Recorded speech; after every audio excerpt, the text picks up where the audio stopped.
Hello, welcome to Cambridge Club. My name is Juliet Cassells. I am your mentor while you're preparing for a Cambridge exam. You, I know, must be an exchange student. You might be studying here in the UK. We may have even met, maybe at the airport or maybe in your host family.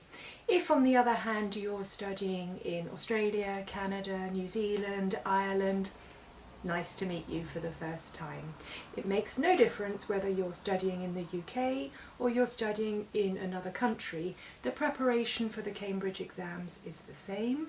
The only difference will be in the end that those studying in the UK take the exam in London and those studying somewhere else will take the exam in Switzerland when they return home. So a little bit about myself so you know who is mentoring you. I spent many years teaching English as a foreign language in language schools abroad, also in state schools and in a boarding school. I've also spent about 20 years working with exchange students, both students going abroad to travel, as in going to New Zealand, Canada, Australia, or also students coming into Germany. And in the last 5 years or so I've been working with students coming into the UK to study here. So the combination of English language learning and exchange students is a mix that I know very well, so I do feel that I can help you pass the exam that you're planning to take. Coming to the exams, what is Cambridge? What are the exams? Well, you probably have already heard of Cambridge. You might even know exactly what these exams are and what they mean. If you do, just give me a couple of seconds to bring those who don't know up to date with what it means. Now, the background on Cambridge exams is, imagine if you were an employer or a university and you're trying to choose who you will give a university place to or a job to, and people on their applications are saying, I speak good English or I speak fluent English. People have different ways of describing it. It became very difficult for people making decisions to really know how good the people applying with them are.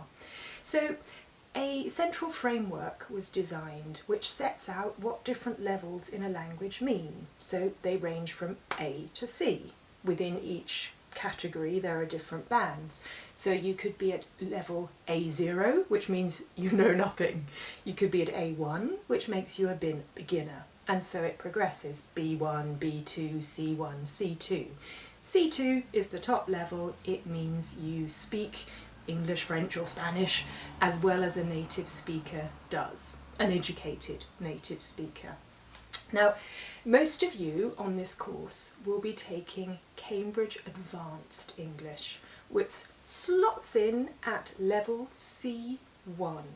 So that is the best you can be without being the same as a native speaker. From many years of experience, we know this is about the right level for exchange students halfway through or at the end of their year with us. So that's the exam we recommend. Now, if you're taking a different exam, that's fine too. If we're mentioning CAE, just apply the same principle to proficiency or to first certificate, which you may have chosen to take. So, you might remember before, right at the beginning, I said I will be your mentor on this course, and you might have noticed I didn't say teacher. Now, there's a very good reason for this. I will not be teaching you, I will be mentoring you. The difference is that a teacher would be maybe standing in a classroom with you or even in a virtual classroom and telling you exactly what to learn and leading you through it. We're not doing quite the same thing. Two reasons. The first reason is the level you are at, the language can't really be taught. It has to be learned. There's a difference that you might want to think about. In the end, you need to do the work, you need to learn the vocabulary, you will need to work out which grammar you know or don't know. You actually usually know where there might be a problem. Of course, I'm always available to help you if you have a question, but you probably don't need that kind of help. The other reason we say mentoring and not teaching is that you are actually doing everything you need to prepare for this exam on a daily basis, because you're an exchange student, you're living in an English-speaking country, you are doing the 4 skills every day that you need for the exam. Cambridge tests, listening, speaking, reading and writing. The thing is, you might need to do more of one of those 4 things, and you might need to do it on a different level, and that's what we're here to help you do. Now, at this point, you must have already received your book. You've probably opened it, you might have even started on it.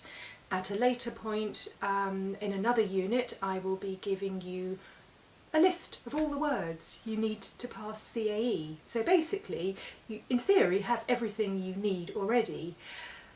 There's just one little thing, and that is motivation.